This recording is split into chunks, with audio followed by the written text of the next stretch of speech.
നിനക്കത് ശമ്പളം കിട്ടിയില്ലേ? ആ കിട്ടി. എന്നിട്ട് നീ എന്താ എന്നോട് പറയാണ്ടിരുന്നേ? ഞാൻ എന്റെ ഓഫീസിൽ ഇപ്പൊ എത്തിയല്ലേ ഉള്ളൂ. നിങ്ങൾക്ക് അറിയില്ല എനിക്കിന്ന് ശമ്പളം കിട്ടുന്നു. പിന്നെ പ്രത്യേകിച്ച് പറയാനുണ്ടോ? നീ ഒരു കാര്യം ചെയ്യ്, അതിന് ഒരു 5000 രൂപ ഇങ്ങതാ. എന്തിനാ 5000 രൂപ? ഫ്രണ്ട്സിന്റെ ഒപ്പം പുറത്തു പോയിട്ട് പാർട്ടി നടത്താനല്ലേ? അങ്ങനെ തരാൻ എന്റെ പൈസ ഇല്ല. ശമ്പളം ഒന്ന് കയ്യിൽ കിട്ടിയിട്ടേ ഉള്ളൂ. ഇവിടെ ആണെങ്കിൽ 100 ചെലവുകളുണ്ട്. നിങ്ങൾ ഇവിടെ 5 പൈസ തരുന്നില്ലല്ലോ. 5-6 മാസമായി മര്യാദയ്ക്കൊന്ന് പണിക്ക് പോയിട്ട്. ഇനി അഥവാ 1-2 ദിവസം പണിക്ക് പോയാൽ തന്നെ ആ പൈസ ഇങ്ങോട്ട് കൊണ്ടു തരുന്നുണ്ടോ? ഫ്രണ്ട്സ് പാർട്ടി എന്ന് പറഞ്ഞിട്ട് കള്ളു കുടിച്ച് മുഴുവൻ കളയല്ലേ ചെയ്യുന്നത്? കഴിഞ്ഞ മാസം ഇങ്ങനെ തന്നെയല്ലേ ചെയ്ത്? ശമ്പളം കിട്ടി അന്ന് മുതൽ നിങ്ങൾ വാങ്ങി തുടങ്ങിയില്ല. 5000, 4000, 2000 എന്നൊക്കെ പറഞ്ഞിട്ട്. വീട്ടിൽ ഒരു സാധനം ഇല്ല, എല്ലാം ഇനി വാങ്ങണം. അമ്മ ചോദിച്ചിട്ടുണ്ടെങ്കിൽ ഞാൻ എവിടുന്ന് പൈസ എടുത്തു കൊടുക്കും? ഇന്നിപ്പോ 1-ാം തീയതി ആയിട്ടുള്ളൂ. ഈ മാസം അവസാനം വരെ എനിക്ക് ഈ പൈസ എത്തിക്കണം. ഇവിടെ ഒരുപാട് ആവശ്യങ്ങളുണ്ട്. എല്ലാം ചെലവാക്കിയിട്ട് അവസാനം നിങ്ങളോട് ചോദിച്ചിട്ടുണ്ടെങ്കിൽ 1 രൂപ നിങ്ങളുടെ കയ്യിൽ ഉണ്ടാവില്ല. 5000 രൂപ തൽക്കാലം എന്റെ കയ്യിൽ എടുക്കാനില്ല. നീ തരണ്ട. എന്റെ ആവശ്യമുള്ള പൈസയെ ഇത് പണയം വെച്ചാലും കിട്ടും. എനിക്ക് അത് മതി. 2 മാസം മുമ്പ് നിങ്ങൾ ഇതുകൊണ്ട് പണയം വെച്ചതല്ലേ? അത് തിരിച്ചെടുക്കാൻ പറ്റ പാട് എനിക്ക് അറിയും. എന്തെങ്കിലും ഒരു അത്യാവശ്യം വന്നിട്ടുണ്ടെങ്കിൽ കയ്യിൽ ഇതൊക്കെ ഉള്ളൂ. വെറുതെ വേണ്ടാത്ത പണിക്ക് നിൽക്കല്ലേ.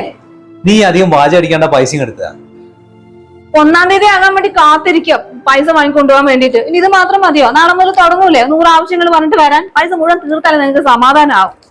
എന്തെങ്കിലും അത്യാവശ്യത്തിനാണെങ്കിൽ മനസ്സിലാക്കുക. ഇത് തിരിച്ചു വരുമ്പോഴത്തേക്ക് 5 പൈസ കാണൂല, കള്ളു കുടിച്ച് കളഞ്ഞിട്ട്. ഇന്നാ കൊണ്ടുവയ്ക്കോ. ഇതിനേക്കാളും നല്ലതേ ഞാൻ ജോലിക്ക് പോകാണ്ടിരിക്കുന്നതാ. ഇതല്ലേ ഞാൻ ആദ്യം പറഞ്ഞത്. മര്യാദ പൈസ തന്നാ പോരെ, എന്നെ പറയിപ്പിക്കാൻ നിൽക്കാം.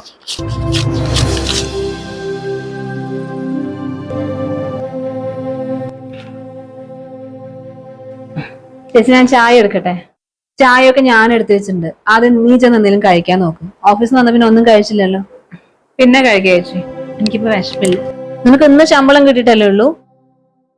നീ എന്തിനാ ആ പൈസ ഏട്ടൻ ചോദിക്കുമ്പോഴത്തേക്ക് എടുത്തു കൊടുക്കാൻ നിന്നേ?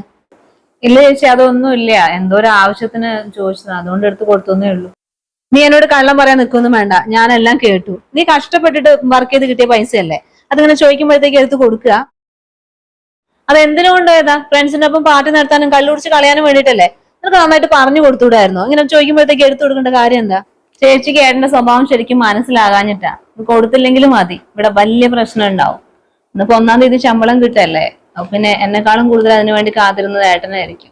ഇങ്ങനെ പേടിച്ചിട്ടേ ചോദിക്കുമ്പോഴത്തേക്കും പൈസ മുഴുവൻ അങ്ങ് എടുത്തു കൊടുത്തോ? അവസാനം നീ തന്നെ കഷ്ടപ്പെടേണ്ടി വരും. എന്ത് പറയാനാ ചേച്ചി? ഏട്ടനോടൊക്കെ സംസാരിക്കുന്നത് വെറുതെയാ. എന്ത് പറഞ്ഞാലും മനസ്സിലാവില്ല. ഈ കള്ളൂടെയെങ്കിലും നിന്ന് കിട്ടിയാൽ മതിയായിരുന്നു. എന്നാ പിന്നെ ഇത്രയും പ്രശ്നങ്ങൾ ഉണ്ടാവില്ല. കല്യാണം കഴിഞ്ഞ എല്ലാവർക്കും നല്ല ജീവിതം കിട്ടണമെന്നൊന്നും ഇല്ലല്ലോ. എന്റെ യോഗം ഇങ്ങനെയായിരിക്കാം. ഇനിയിപ്പോ എന്ത് ചെയ്യാനാ?